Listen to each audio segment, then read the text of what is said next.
अहम खबर से आगाह करते हैं।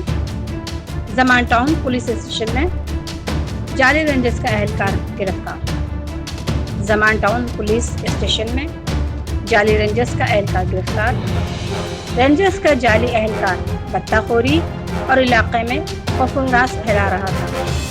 पुलिस एहलकार को रोककर तशद्दुद किया, बरवक्त मददगार 1-5 पर इत्तला दी, गिरफ्तार करके थाने में ले आए। फिर क्या हुआ देखते हैं वीडियो में।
अभी तो तूने पकड़ी भी थी जब मेरे को चिमाट मारी तो।